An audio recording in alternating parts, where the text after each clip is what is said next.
안녕하세요. 미앤미술교육연구소 김지미 컨설턴트입니다. 자, 오늘 시간에는 미대 입시에 대해서 전반적으로 수시, 정시 이렇게 크게 나뉘어져 있는 전형에서 상위권 대학을 가려면 어떻게 준비를 해야 되는지, 어느 대학교를 갈 수 있는지에 대해서 크게 좀 설명을 해드리도록 하겠습니다. 미대 입시를 지금 시작하는 친구들도 있을 거고요. 지금까지 준비를 해왔던 친구들도 있을 텐데 본인 상황에 맞게 정확한 방향성을 목표로 잡고 준비를 해야지 좋은 결과가 있게 되는데요. 제가 상담을 해보면 사실상 그렇지 않은 친구들도 너무 많아서 오늘 제가 도움을 좀 드리고자 합니다. 자, 미대 입시에서는 크게 수시와 정시 전형으로 나눠져 있고요. 보통의 상위권 대학들은 수시에서는 학생부 종합 전형 또는 정시에서의 실기 전형으로 지원이 가능한 구조입니다. 학생부 종합 전형은 기본적으로 내신 성적이 좀 좋아야 유리한다는 것을 다들 알고 계실 텐데요. 현재 고등학교 1, 2학년 예비생일 경우에 현 시점에서 앞으로의 내신 성적만 잘 챙기더라도 수시에서 상위권 대학을 합격할 수 있습니다. 작년의 경우에 1학년 때 내신보다 2, 3학년 때 내신이 올라간 친구들한테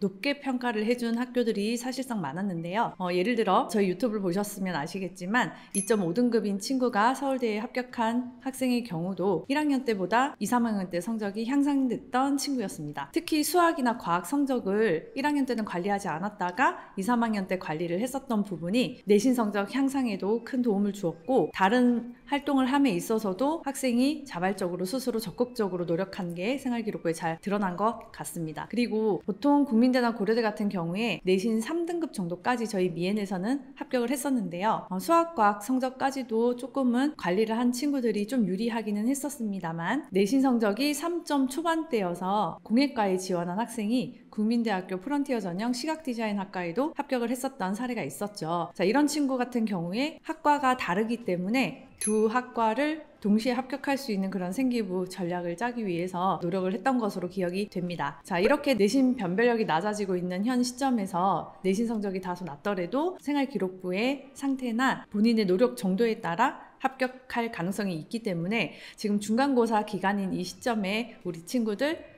끝까지 좋은 성적을 받을 수 있도록 노력하면 좋겠습니다. 자, 2028학년도부터 입시가 변한다고 해서 지금 고등학교 1학년 친구들 불안해하거나 걱정이 많으실 텐데, 수시 준비는 전년도와 크게 달라질 게 없기 때문에 2028학년도 입시 준비에 대한 자세한 사항은 저희 이전 유튜브 영상도 참고를 해주시고요. 내신 성적과 학교에서 하는 수행 또는 세특 관련 활동들도 열심히 잘 챙겨주시면 좋겠습니다. 미대 입시에서 상위권 대학은 서울대학교, 홍익대학교, 국민대학교, 고려대, 이대 이 정도 5개의 대학교를 말하고 있는데요. 그 이외에도 건국대학교나 서울과기대도 이제 이야기를 할 수 있겠습니다. 이렇게 미대 입시의 상위권 대학은 앞서 말씀드린 대로 수시 학생부 종합 전형과 정시에서 실기 전형이 대부분인데요. 특히나 건국대학교는 수시 전형이 없고 나머지 대학교들은 수시, 정시 모든 전형에 학교를 지원할 수 있습니다. 작년도를 보시면 정시 비실기 전형도 많이 늘었긴 하는데요. 좋은 대학교를 가려면 정시만을 준비를 해야 된다, 실기를 해야 된다, 좋은 학교는 정시 전형에 다 몰려있다 라고 하는 대부분의 미술 학원들에서 이야기하고 있는 부분이 사실 맞는 말이기는 합니다만, 학생부 종합 전형까지도 염두에 둔다면 이 말은 틀린 말이 되겠죠. 물론 학생부 종합 전형은 어느 정도의 내신 성적이 뒷받침이 되어 주어야 합니다. 지금 화면에 있는 표를 보시면 건국대를 제외하고 거의 모든 학교들이 수시 학생부 종합 전형에 몰려있는 것을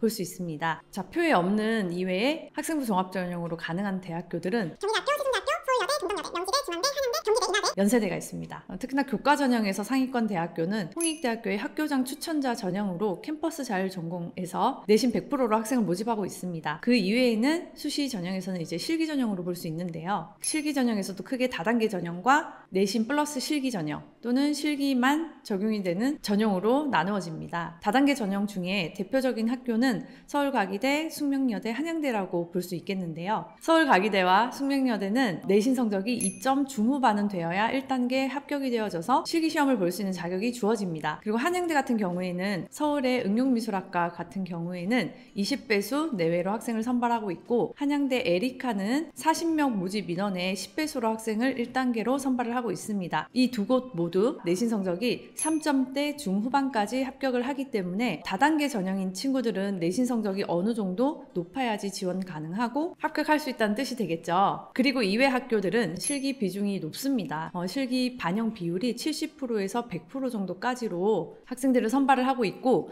뽑는 인원이 생각보다 적기 때문에 평균 경쟁률이 아주 높다고 볼 수 있죠. 특히나 재수생들도 지원을 하기 때문에 생각보다 경쟁률이 상당히 높습니다. 예를 들어 실기 100%인 덕성여자대학교는 35대 1에서 40대 1 정도로 매년 경쟁률이 나오고 있고요. 서울여대는 공예학과 40대 1, 시각디자인학과는 80대 1 정도로 최고의 경쟁률을 기록했습니다. 작년에 신설된 한양대 에리카 실기 전형에서도 40명 모집 정원에 32대 1 정도로 경쟁률이 상당히 높았고요. 이렇게 다단계가 아닌 실기 전형에서는 아무래도 모의고사 성적이 낮은 학생들이 지원을 많이 하기 때문에 경쟁률도 높고 합격할 확률도 쉽지 않다라고 생각을 해보실 수 있겠죠. 자, 그렇기 때문에 1학년 때부터 내신 관리를 어느 정도는 노력을 해보고 학생부 종합 전형까지도 수시 전형에 챙길 수 있는 상황으로 만들어주는 것이 상위권 대학에 합격을 할 수 있는 방법이 될 수 있습니다. 내신을 안 해도 된다, 수학과학 버려도 된다, 이런 말들은 사실 예전 말이 될 수 있는 거고요. 자, 여기에 보여지는 상위권 대학교들의 내신 성적의 평균 합격 성적은 보통 2점 중반대까지로 생각을 하시면 되시고, 학교와 학과를 고려를 했을 때 3점 중반까지도 홍익대학교에 합격을 할 수 있는 상황이기 때문에 내신 성적이 다소 낮더라 하더라도 생활기록부를 좀 잘 챙기셔서 도전을 해보시는 것을 추천을 드리고요. 국영사 성적이 다소 낮더라 하더라도 수학과학 성적이 또 좋은 학생들은 평가에서 또 유리한 점도 있습니다. 그래서 본인의 상황에 맞게 자신의 강점을 살릴 수 있는 방법을 찾는 것이 중요합니다. 특히나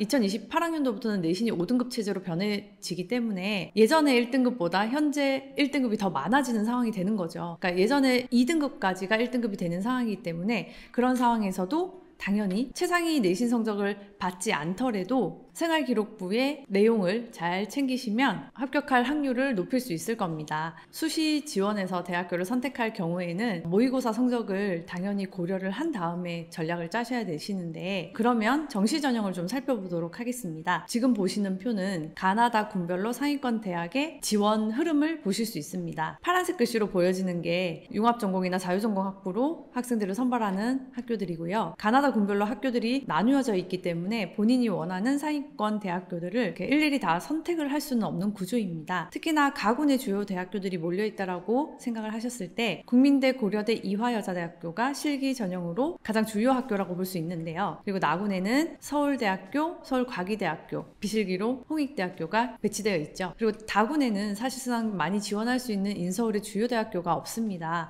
그래서 건국대학교, 산디과를 많이 지원을 할 수밖에 없는 구조인데요. 비실기 전형을 준비를 한다라고 했을 때 수능에서의 수학 교과목도 챙기셨다면 가군의 국민대학교나 다군의 홍익대학교 캠퍼스 자율전공도 지원하실 수 있게 됩니다. 자, 보통 이 학교들을 지원을 했을 때 합격할 수 있는 수능 성적은 100분위로 말씀을 드렸을 때 80% 중반대 이상은 나와야 합격 가능한 선으로 보고 있는데요. 가군에 있는 대표적인 실기 대학교들이 실기 유형이 각각 다 다릅니다. 그렇기 때문에 이 모든 학교를 사실 다 준비할 필요는 없게 되는 거죠. 성적 상위권인 친구들이 가군에서 본인이 지원하고 싶은 학교들이 있다면 그 학교들을 선택을 해서 일찍부터 준비를 하는 것도 유리한 방법일 수 있고요. 자, 나군에 서울대학교가 있는데 보통 수시에서 내신 성적이 낮거나 내신 성적이 높더라도 서울대 수시 전형 이외에도 정시까지도 노려본다라고 했을 때는 나군의 서울대를 준비를 하게 됩니다. 또한 수시 전형에만 홍익대학교가 있는 것으로 알고 계시는 분들이 좀 있기는 하던데 정시 전형에서도 모집 정원의 20%를 뽑고 있습니다. 자, 나군의 홍익대학교는 면접은 없고요. 수능 성적과 미술활동 보고서만 반영이 되고 있습니다. 그리고 그 이외에 가나다 군별로 중상위권 학교부터 중위권 학교들을 보실 수 있는데요. 자, 이런 정시의 흐름과 상황들을 보셨을 때 내신 관리가 조금 더 받쳐준다라고 했을 때 수시 학생부 종합 전형에서 총 6개의 대학교를 지원할 수 있는 상황을 고려한다면 상위권 대학으로만 벌써 6개가 넘게 되는 상황이 될 수 있다는 거죠. 자, 그래서 결론적으로 말씀을 드리면 내신 성적이 높고 모의고사 성적도 높으면 당연히 생활기록부 관리해서 학생부 종합전형 도전하시고, 혹시 모를 정시를 대비를 한다면 비실기 전형으로 준비를 하면 되는 것이고요. 단 모의고사 성적이 너무 잘 나오는 학생들은 나군에서의 서울대 실기 전형 도전도 고려를 해야 되겠죠. 그리고 내신 성적은 높은데 모의고사 성적이 낮으면 무조건 학생부 종합 전형을 주력으로 준비를 해야 합니다. 수능 성적이 낮더라도 수능 최저 등급이 부여되는 학교가 서울대, 고려대, 홍익대, 이대 정도이기 때문에 나머지 학교들은 다 수능 최저 등급이 없는 상황입니다. 그래서 모의고사 성적이 다소 낮고 내신 성적이 높다라면 수능 최저 없는 학교들을 노려보시는 게 훨씬 좋은 상황이 될 수 있고요. 내신 성적이 낮고 모의고사 성적이 높은 친구들은 당연히 정시 주력으로 준비를 해야 되는 게 맞습니다. 정시 전형에서의 실기를 준비를 하셔서 또는 비실기를 준비를 하셔서 아까 보여드렸던 가나다군의 상위권 학교들을 도전하시면 좋을 것 같고요. 내신 성적이 낮고 모의고사도 낮은 학생의 경우라면 실기를 열심히 하셔서 수시에서도 실기 비중이 높은 학교들의 전형을 도전하시는 게 좋은 학교를 갈 수 있는 방법이라고 말씀드릴 수 있겠습니다. 그럼에도 불구하고 개인적인 상황에서 더 구체적인 솔루션을 받고 싶다라고 하시면 저희 미엠미술교육연구소로 연락 주시면 친절히 답변 드리고 도움 드리도록 하겠습니다. 다음에 더 좋은 컨텐츠로 만나 뵙겠습니다. 감사합니다.